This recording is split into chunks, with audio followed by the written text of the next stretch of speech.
کچھ ذکر شنخال کا. آسمان پستورو خائستخکاری لکریلا چھپ مخوہیلی وی خالونا.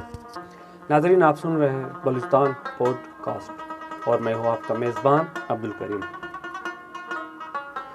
پشتو زبان کے اس ٹپے میں پشتنوں کے ہزاروں سال کی تاریخ سمٹی ہوئی ہے. ٹپا پشتو شاعری کی ایک اہم صنف ہے. اس ٹپے میں شاعر اپنے محبوبہ کے رخسار پر لگے شنخال کو آسمان میں چمکتے ہوئے ستاروں سے تشبہ دیتے ہوئے کہتے ہیں کہ ستاروں سے مزین چمکتا ہوا آسمان ایسا لگ رہا ہے جس طرح لیلا کے رخسار پر تل لگے ہوئے ہیں. شنخال یعنی نیلا تل، اس کی تاریخ ہزاروں سال پر محیط ہے. پشتون دنیا کی جس خطے میں آباد ہے، یہ خطہ اونچے پہاڑوں میں گھرا ہوا لینڈ لاک سرزمین ہے. ڈاکٹر عرفان بے کے مطابق یہ اصیل لوگوں کی سرزمین ہے. یہاں کے لوگ بہت خوبصورت ہے. شنخال پشتون قبائل کی خواتین کی پہچان رہی ہے. خواتین آنکھوں کے درمیان، ماتھے پر، رخسار کی اڈیوں پر یعنی گال پر، تیوڑی کے نیچے اور لبوں پر خال کدواتے ہیں. پشتون دوشیزائے شادی سے پہلے یہ خال زیادہ تر کدواتی ہے کیونکہ ان کا ماننا ہے کہ شادی کے بعد شنخال نیک شگون نہیں ہے. خال کے لگانے سے اس کا شوہر یا اس کے گھر میں کوئی فوت ہو سکتا ہے.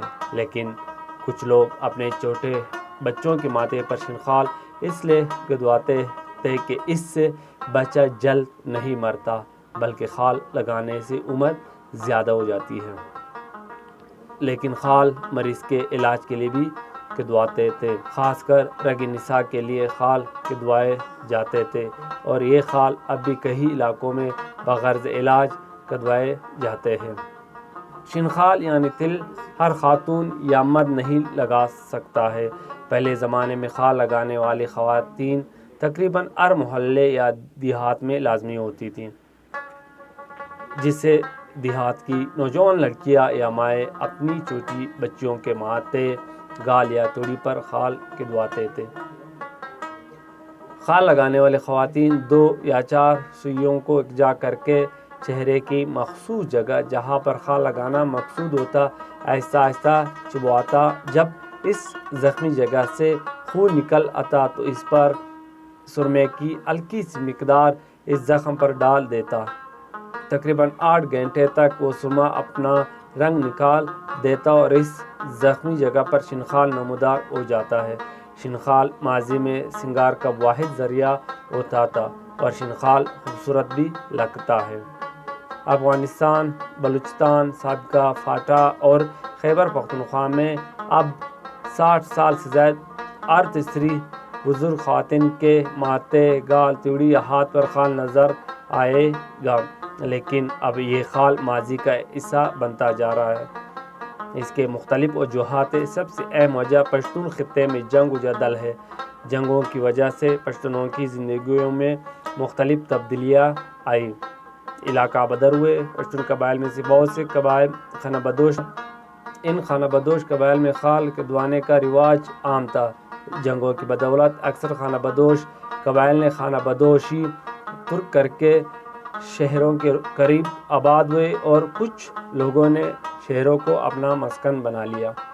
اسی وجہ سے بھی خال لگانے کے رجحان میں کمی آئی. دوسری طرف مذہبی طور پر بھی شنخال کو برا سمجھا جانے لگا اور لوگوں کو یہ تک ذہن نشین کروایا گیا کہ خال لگانے والے اس جہنمی کا مانند ہوگا جو جہنم سے جنت میں داخل ہوگا.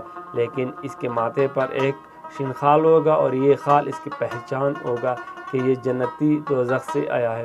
شنخال کے معدوم ہونے کی تیسری وجہ جدید مصنوعی خالوں کا میک اپ کا حصہ بن جانا بھی ہے. ناظرین، آج تک اتنا ہی. اگلے پوڈ کاسٹ تک مجھے دیجیے اجازت. اپنا بہت سارا خیال رکھے گا. اللہ حافظ.